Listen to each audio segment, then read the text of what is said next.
सभी को जय श्री कृष्णा। ओम नमः शिवाय।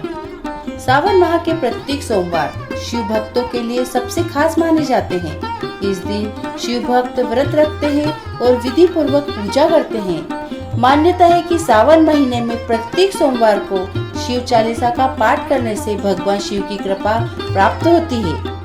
सावन माह के प्रत्येक सोमवार शिव भक्तों के लिए सबसे खास माने जाते हैं। इस दिन शिव भक्त व्रत रखते हैं और विधि पूर्वक पूजा करते हैं। भगवान भोलेनाथ सबसे जल्दी प्रसन्न होने वाले देवता हैं। धार्मिक मान्यता है कि शिव जी को मात्र एक लोटा जल से भी प्रसन्न किया जा सकता है। सावन के महीने में शिव भक्त तरह तरह से भगवान शिव को प्रसन्न करने का प्रयास करते हैं। यह भी मान्यता है कि सावन के महीने में प्रत्येक सोमवार को नियमित रूप से शिव चालीसा का पाठ करने से भगवान शिव की कृपा हमेशा बनी रहती है।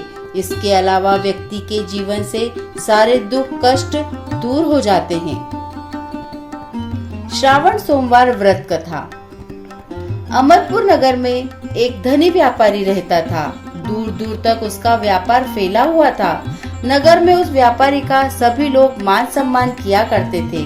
इतना सब कुछ होने पर भी वह व्यापारी अंतर्मन से बहुत दुखी था, क्योंकि उस व्यापारी का कोई संतान नहीं थी। दिन रात उसे एक ही चिंता सताती थी कि उसकी मृत्यु के बाद उसके इतने बड़े व्यापार और धन संपत्ति को कौन संभालेगा। पुत्र पाने की इच्छा से वह व्यापारी प्रति सोमवार भगवान शिव की व्रत पूजा किया करता था। सायंकाल को व्यापारी शिव मंदिर में जाकर भगवान शिव के सामने घी का दीपक जलाया करता। उस व्यापारी की भक्ति देखकर एक दिन माता पार्वती ने भगवान शिव से कहा, हे प्राणनाथ, यह व्यापारी आपका सच्चा भक्त है। कितने दिनों से यह सोमवार का व्रत और पूजा नियमित कर रहा है। हे भगवान, आप इस व्यापारी की मनोकामना अवश्य ही पूरी करें। भगवान शिव ने मुस्कुराते हुए कहा, हे पार्वती, इस संसार में सबको उसके कर्म के अनुसार फल की प्राप्ति होती है। प्राणी जैसा कर्म करते हैं उन्हें वैसा ही फल प्राप्त होता है। इसके बावजूद पार्वती जी नहीं मानी। उन्होंने आग्रह करते हुए कहा, नहीं प्राणनाथ, आपको इस व्यापारी की इच्छा पूरी करनी ही होगी। यह आपका अनन्य भक्त है। प्रति सोमवार आपका विधिवत व्रत करता है और पूजा अर्चना के बाद आपको भोग लगाकर एक समय भोजन ग्रहण करता है।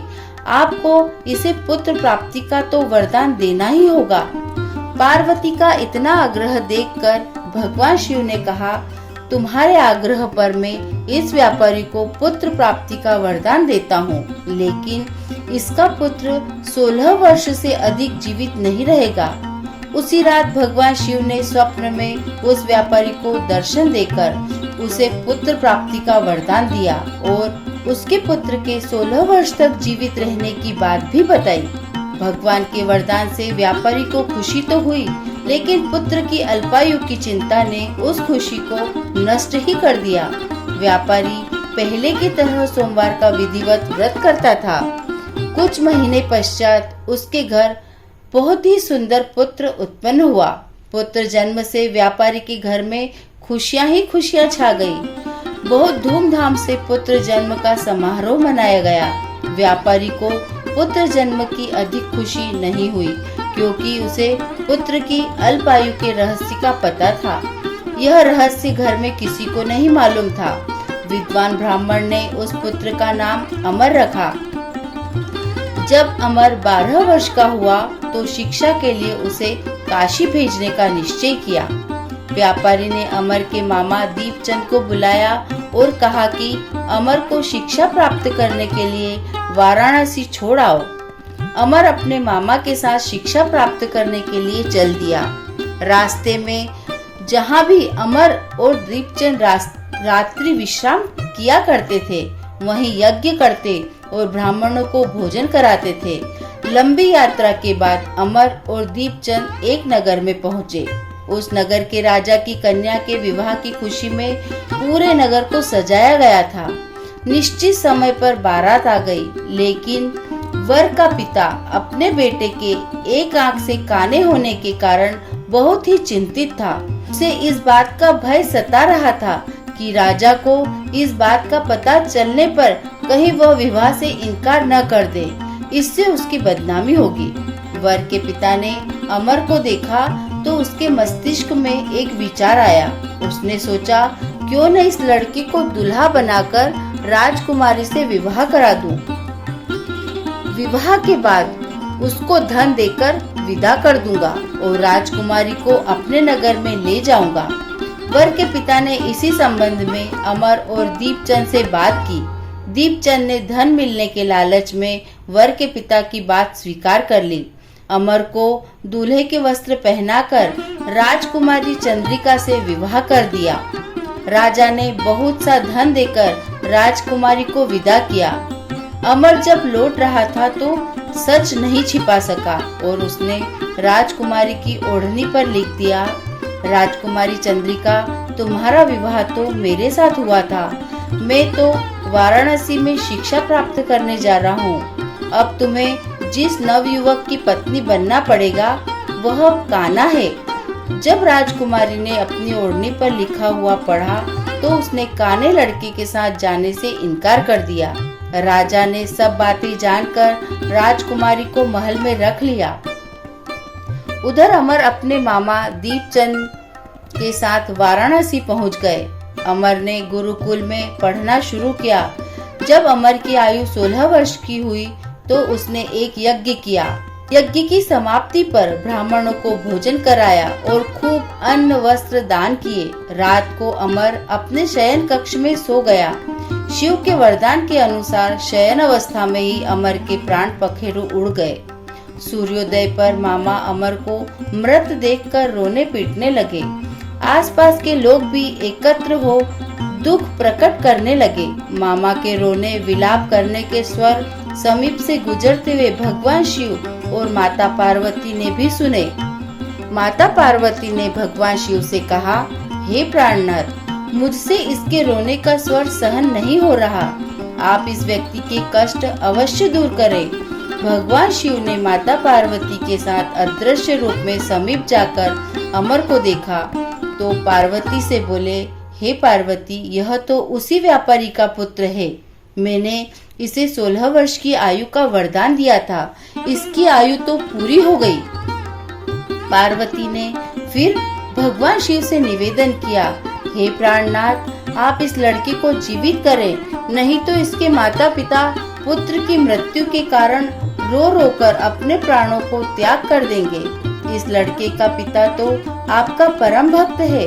वर्षों से सोमवार का व्रत करते हुए आपको भोग लगा रहा है।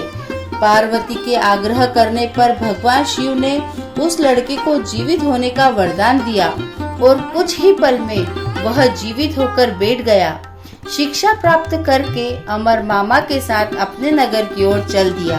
दोनों चलते हुए उसी नगर में पहुँचे जहाँ अमर का विवाह हुआ था।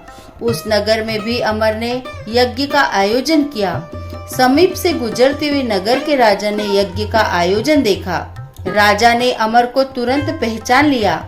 यज्ञ समाप्त होने पर राजा अमर और उसके मामा को महल में ले गए और कुछ दिन उन्हें महल में रखकर बहुत सा धन, वस्त्र और राजकुमारी के साथ विदा किया।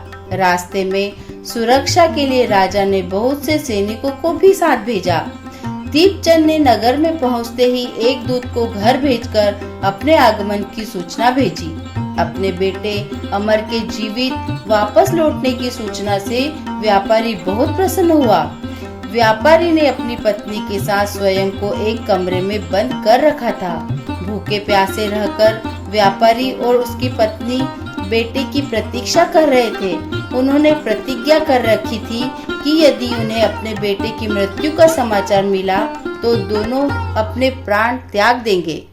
व्यापारी अपनी पत्नी और मित्रों के साथ नगर के द्वार पर पहुंचा। अपने बेटे का विवाह का समाचार सुनकर पुत्रवधू राजकुमारी चंद्रिका को देखकर उनकी खुशी का ठिकाना न रहा। उसी रात भगवान शिव ने व्यापारी के स्वप्न में आकर कहा, हे श्रेष्ठी, मैंने तेरे सोमवार के व्रत करने और व्रत कथा सुनने से प्रसन्न होकर तेरे पुत्र को लंबी आयु प्रदान की है। व्यापारी बहुत ही प्रसन्न हुआ। सोमवार का व्रत करने से व्यापारी के घर में खुशियां लौट आई। शास्त्रों में लिखा है, जो स्त्री पुरुष सोमवार का विधिवत व्रत करते हैं और व्रत कथा सुनते हैं, उसकी सभी इच्छाएं पूरी होती है। ओम नमः शिवाय। भोलेनाथ भगवान की जय। आपको यह पौराणिक व्रत कथा कैसे लगी? आप अपने कमेंट्स के द्वारा हमें अवश्य बताएं। यह कथा पसंद आने पर लाइक और शेयर जरूर करें। ऐसी ही धार्मिक और प्रेरक कहानी सुनने के लिए हमारे चैनल संस्कार कथा चित्रण को सब्सक्राइब कर लें, ताकि हमारा अगला वीडियो आप तक पहुंच सके। धन्यवाद।